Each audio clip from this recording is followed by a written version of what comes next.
Hi everyone, today we're at UTM's Does God Exist debate. Why don't we start with a couple of introductions? Sure. I am Dr. Kirk Durston, and I actually don't teach here.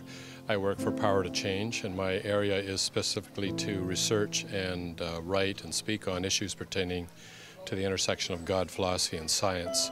So as a result, I was asked or invited to participate in this debate this evening and to defend the affirmative position that yes, God does exist.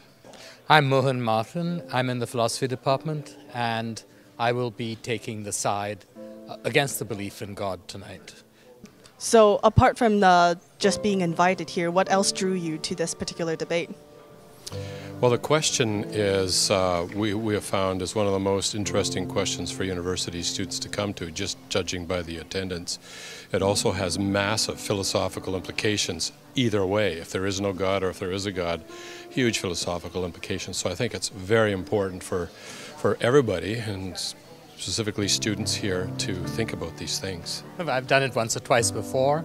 I quite enjoy frank exchange of views, and so we should have a nice time. Thank you for joining us today. We look forward to having a good debate. Well, thank you, and my pleasure.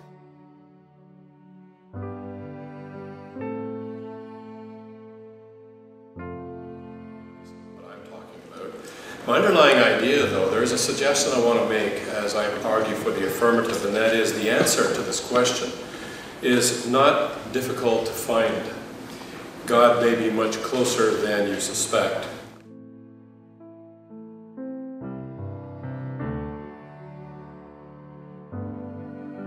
So in conclusion, I have presented three arguments. One is from the origin of nature, one you've probably heard of before.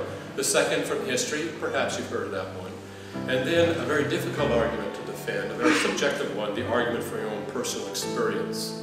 And part of my goal here tonight is just to stimulate thought and introspection as you leave.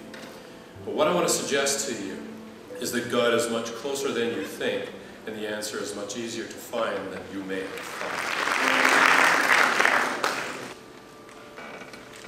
The most famous argument against God, perhaps the most decisive argument against God, is the argument that there is unjustified suffering in the world.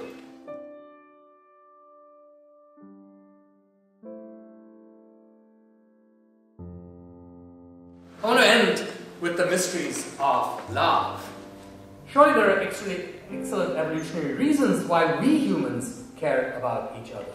I'm happy to talk about that at great length.